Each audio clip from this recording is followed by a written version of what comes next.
তো এখন আমি সমুদ্রের পাড়ে যাচ্ছি। তো আজকের ওয়েদারটা অনেক সুন্দর এবং দুই পাশে দেখতে পাচ্ছেন, এক পাশে কিন্তু ধনী স্পিড বোট এবং আরেক পাশে রয়েছে একটি বাজার। তো এখানে কিন্তু বিভিন্ন দেশের পর্যটকরা তারা কিন্তু সমুদ্রের কিনারায় মাছ দেখতে আসে এবং বড় বড় ঢেউ আর এত সুন্দরভাবে লাইন করে রাখা হয়েছে মালদ্বীপের যে স্কুটি।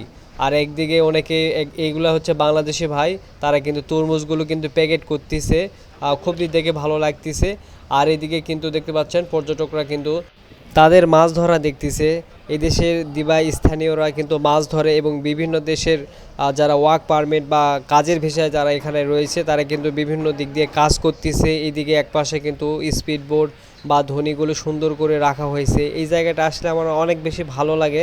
তবে এটি হচ্ছে কাস্টম সাইট, এখানে কিন্তু দেশ বিদেশের মালামাল এইদিকে কিন্তু ভিতরে প্রবেশ করে জাহাজ ঢোকে একটু ভিতরে সাইডে। এখানে যা আছে সব কিন্তু স্পিড বোট অথবা ধনী এখান থেকে বিভিন্ন আইল্যান্ডে মালামাল চলে যায়। তো দেখেন সমুদ্রে যে আজকের অবস্থা এবং মাছগুলো দেখতে পাচ্ছি, এই মাছগুলো মূলত বাংলাদেশেও পাওয়া যায়, দেখা যায়। তবে এখানে একটু অনেক বেশি মাছ। তো এখানে কিন্তু সকলেই কিন্তু যেহেতু আমি এখানে ছিলাম দুপুর 3টার দিকে, বিশেষ করে বৈকাল 5টা 4টা 5টার দিকে কিন্তু এখানে অনেক পর্যটকরা তারা কিন্তু এখানে ভিড় জমায় বা সুন্দর সুন্দর জায়গায় যে দৃশ্যগুলো তারা মোবাইল দিয়ে অথবা ভিডিও তারা করে। এখানে কিন্তু দেখতে পাচ্ছি সবাই কিন্তু লাইন ধরে তারা কিন্তু মাছ ধরতেছে, বিভিন্ন ধরনের মাছ, তারা সামগ্রিক যে সমস্ত মাছগুলো রয়েছে সেই মাছগুলো কিন্তু তারা এখানে ধরে। আর এখানকার সৌন্দর্য বিশেষ করে তারা কিন্তু মাছ ধরে, মাছের ভিডিওগুলো করে। আর বিদেশিরা কিন্তু মাছই বিশেষ করে তারা মাছের ব্লগিং ভিডিও তৈরি করে। সো দেখতে পাচ্ছেন এই পাশে কিন্তু এটা মাছেরই বাজার। আর এদিকে কিন্তু স্পিড বোট বা সমুদ্রের মাঝেই কিন্তু একটি শহর, এটি হচ্ছে মালের রাজধানী। তবে মালদ্বীপের সবচাইতে শ্রমিকরা থাকে বিশেষ করে বাংলাদেশ, নেপাল, পাকিস্তান, চীন, এদেশের মানুষেরা বিশেষ করে বেশি মালদ্বীপে তারা কাজ করে এবং এখানে অনেক কিছুই পাওয়া যায়। মালদ্বীপের সবচাইতে বিখ্যাত যেই সামগ্রিক যে মাছগুলো রয়েছে সেই মাছগুলো আমরা এখানে দেখতে পাচ্ছি এবং এই মাছগুলো কিন্তু দেশ বিদেশে বিভিন্ন দেশে রপ্তানি হয়ে থাকে। তবে এখানে পরিবেশটা বেশ ভালো। এখানে সব দিক দিয়ে উন্নত মানের সব কিছু পাওয়া যায় এবং এখানকার পরিবেশ সব কিছুই অন্যরকম এবং ইউরোপ কান্ট্রির মতো, কোনো অংশে কম না।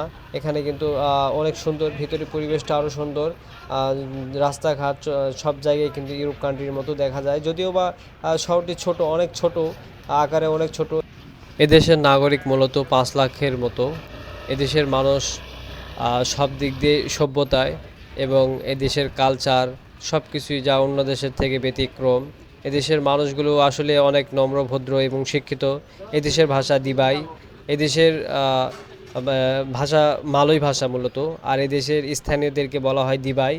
তো এদেশের বিশেষ করে এদেশে যে কালচারগুলো রয়েছে, সংস্কৃতি বা অন্যান্য পথ চলা বা পোশাক আশাক থেকে শুরু করে এ টু জেড সব কিছুই অন্যরকম, ভিনদেশি মতো। এই দেশটি মূলত এক সময় খ্রিস্টান দেশ ছিল, কিন্তু এটা এক সময় আল্লাহর কুদরতে, আল্লাহর রহমতে বা কোনো না কোনো কারণে একটি ব্যক্তির কারণে হয়তো এই দেশটি পুরা সব খ্রিস্টান সম্প্রদায় যারা ছিল সমস্ত সব কিছুই কিন্তু এখন বর্তমান একবারে সমস্ত খ্রিস্টানরা তারা কিন্তু মুসলিম হয়েছে।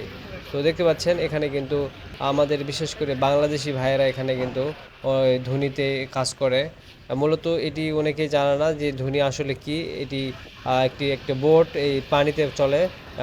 ছোট ছোট যেই ধুনি যে মানে শিপগুলো রয়েছে একদমই ছোট, সেগুলো কিন্তু এখান থেকে মালামাল বিভিন্ন আইল্যান্ডে যায়।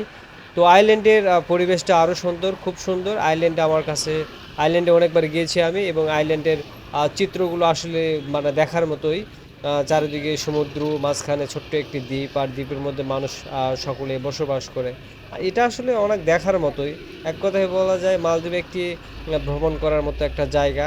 যদি এই জায়গাতে আসতে চান তাহলে আমার মনে হয় না যে আপনার মন খারাপ থাকবে। আসলে এই জায়গাটা অনেক সুন্দর, দেখার মতো একটা ঘোরার মতো জায়গা। তো আমি এখন কাঁচা বাজারে ঢুকলাম, মালদ্বীপের সবচাইতে বড় যে কাঁচা বাজারটি দেখতে পাচ্ছেন, আসলে মূলত এটি হচ্ছে সবচাইতে বড়। আমার জানা মতে এই কাঁচা বাজারটি কিন্তু মালদ্বীপের মধ্যে সবচাইতে বড় একটি কাঁচা বাজার। এই কাঁচা বাজারে এমন কোনো জিনিস নাই যে পাওয়া যায়। তবে এই কাঁচা বাজার বিশেষ করে যে মালামালগুলো দেখতে পাচ্ছেন সবগুলোই কিন্তু বাইরের দেশ থেকে রপ্তানি করে। এদেশের মূলত কোনো ধরনের কোনো উৎপাদন হয় না, তবে উৎপাদন করার মতো কোনো জায়গা জমি নেই।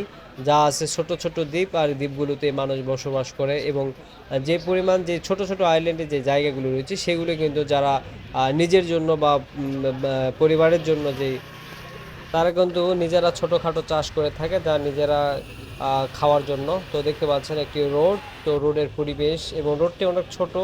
তবে এই রোডগুলো মূলত এই অন্যরকম ব্যতিক্রম। বিশেষ করে দেখতে পাচ্ছেন ইটার মতো মানে লাগায়, কিন্তু এই ইটাগুলো একটু অন্যরকম পাথরের মূলত। বাংলাদেশে যেরকম হচ্ছে পিচের রাস্তা আছে, তবে মালদ্বীপেও পিচের রাস্তা আছে এবং এক দুইটি রাস্তা আমি খুব কম দেখেছি। তবে এই রাস্তাগুলো বেশি দেখা যায় সব জায়গাতে এই রাস্তা রাজধানীর ভিতরে। তবে রাজধানীটি অনেক ছোট রাজধানী। তো এই জায়গাটি অনেক সুন্দর। তবে এইরকম যে বাইকগুলো দেখতে পাচ্ছেন মালদ্বীপে কিন্তু অসংখ্য বাইক রয়েছে, এইভাবেই কিন্তু লাইন করা থাকে, খুব সুন্দর। তো যাই হোক, আমি যেহেতু প্রথম একটি ভিডিও, তো একটু প্রথম ফার্স্ট টাইম একটু অন্যরকম লাগতেছে। তো যাই হোক, ভিডিওটি যদি ভালো লাগে তাহলে অবশ্যই চ্যানেলটি সাবস্ক্রাইব করতে ভুলবেন না। নিত্য